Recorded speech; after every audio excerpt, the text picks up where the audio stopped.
Assalomu alaykum, hurmatli tinglovchilar. Bugungi 9-mavzumiz boshlang'ich sinflarda o'qish savodxonligi fanidan sinfdan tashqarishlarni tashkil etish metodikasi mavzusi. Rejalarimiz bilan tanishtirib o'tsam, birinchi rejamiz boshlang'ich sinflarda o'qish savodxonligi fanidan sinfdan tashqarishlarni tashkil etishning o'ziga xos xususiyatlari. Ikkinchi rejamiz boshlang'ich sinflarda o'qish savodxonligi fanidan sinfdan tashqari ishlarning shakllari. Uchinchi rejamiz tashkil etish metodlari.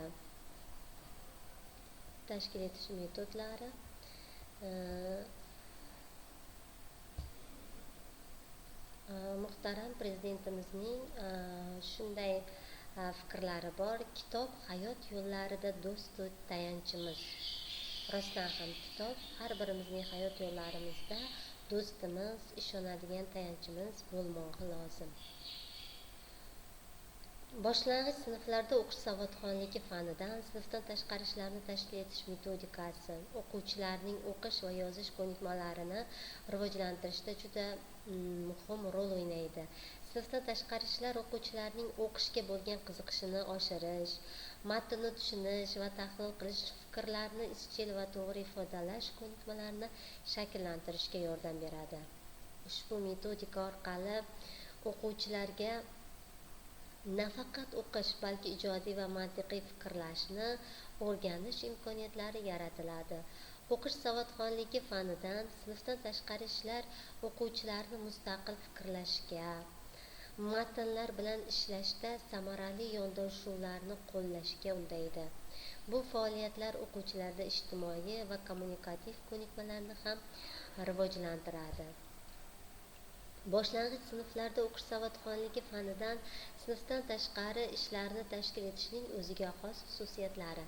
Boshlang'ich sinflarda o'qish savodxonligi fanidan sinfdan tashqari ishlarni tashkil etish, o'quvchilarning o'qish ko'nikmalarini yanada rivojlantirish, matnni to'g'ri tushunish va tahlil qilish, shuningdek ijodiy fikrlashni shakllantirishga yordam beradi. Ushbu jarayonda bir qator o'ziga xos xususiyatlar mavjud bo'lib, ular o'quvchilarning yosh xususiyatlari, qiziqishlari va rivojlanish darajasiga mos ravishda tanlanadi. O'quvchilarning yoshiga mos shakllar. Boshlang'ich sinf o'quvchilari uchun sinfdan tashqari ishlar ko'pincha o'yin, faoliyat va ko'ngilochar shakllarda tashkil etiladi. O'quvchilarning yoshiga mos faoliyatlar ular uchun qiziqarli va samarali bo'ladi. Masalan, o'yinlar, matn o'qish va tahlil qilish o'yinlari, jumladan so'zlar yig'ish, sarlavha o'ylab topish kabi o'yinlar. Rolli o'yinlar, o'quvchilarga o'qilgan matn asosida kichik sahnalarni ifodalash yoki personajlar rolini o'ynash. Aqliy o'yinlar, o'quvchilarga o'qishdan keyin savollar berish va javoblar orqali o'quvchilarning eslab qolish ko'nikmalarini rivojlantirish. Interaktiv yondashuvlar. Boshlang'ich sinf o'quvchilari bilan ishlashda interaktiv metodlarni qo'llash muhimdir. Bu usullar o'quvchilarning faol ishtirokini ta'minlab, o'qish savodxonligini yaxshilashga yordam beradi. Interaktiv yondashuvlar. Matnni guruhlarga bo'lib o'qish. O'quvchilar kichik guruhlarga bo'lib, har bir guruhga biror matnni berish va uni o'zaro muhokama qilishga undash. Savollar va javoblar. O'qilgan matn bo'yicha savollar berish va o'quvchilarning javoblarini tinglash. Matnni tahlil qilish. O'qilgan matn asosida o'quvchilarga savollar berish, matnning asosiy g'oyasini aniqlashga yo'naltirishdan iborat bo'ladi. Ijodiy va amaliy faoliyatlar. Sinfdan tashqari o'qish savodxonligi faoliyatlarida ijodiy va amaliy yondashuvlar ko'p qo'llaniladi. Bu faoliyatlar o'quvchilarga o'qishning amaliy tomonlarini ko'rsatadi va ularning ijodiy qobiliyatlarini rivojlantiradi. Misollar: matn bo'yicha hikoya tuzish. O'quvchilarga o'qilgan matn asosida o'z hikoyalarini yozishni taklif qilish. Tasviriy faoliyat: o'qilgan matn asosida rasm chizish yoki komiks yaratish bu o'quvchilarning tasavvurini rivojlantiradi. Endi sahnalashtirish o'quvchilarga o'qilgan matn asosida kichik sahna chiqishlarini tayyorlash. Mustaqil faoliyatni rivojlantirish. Sinfdan tashqari ishlar o'quvchilarning mustaqil fikrlash va ishlash ko'nikmalarini rivojlantiradi.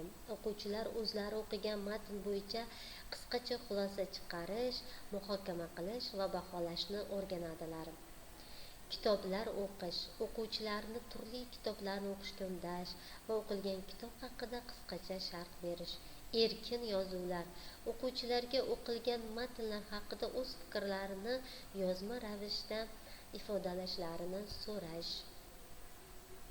O'qish savodxonligini integratsiyalashgan yondashuvda rivojlantirish. Tabiiy fanlar, matematika yoki boshqa fanlar bilan integratsiyalashgan holda o'qish savodxonligi faoliyatlarini tashkil etish o'quvchilarning ko'nikmalarini kengaytiradi. Misol uchun, matematika bilan bog'liq o'qish. O'quvchilarga matematik hikoyalar yoki masalalarni o'qish va ularni tahlil qilish.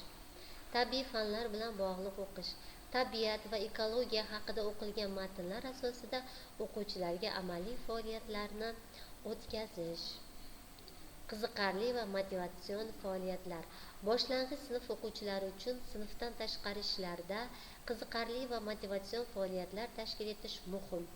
O'quvchilarni o'qishga rag'batlantirish va o'z bilimlarini sinab ko'rish imkoniyatlarini yaratish lozim.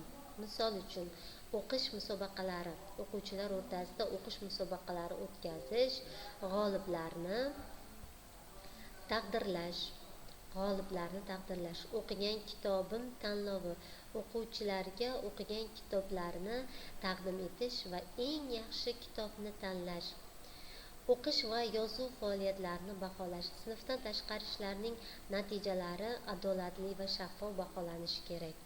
O'quvchilarning faolligi, ijodiy yondashuvlari, fikrlarni ifodalashdagi muvaffaqiyatlari va matnni tushunish darajasi baholanishi zarur. Boshlang'ich sinflarda o'qish savodxonligi fanidan sinfdan tashqari ishlarning shakllari. Sinfdan tashqari ishlarning shakllariga to'xtaladigan bo'lsak, boshlang'ich sinflarda o'qish savodxonligi fanidan sinfdan tashqari ishlar o'quvchilarning o'qish ko'nikmalarini rivojlantirish, matnni yaxshiroq tushunish va o'z fikrlarini ifodalashni o'rganishga yordam beradi.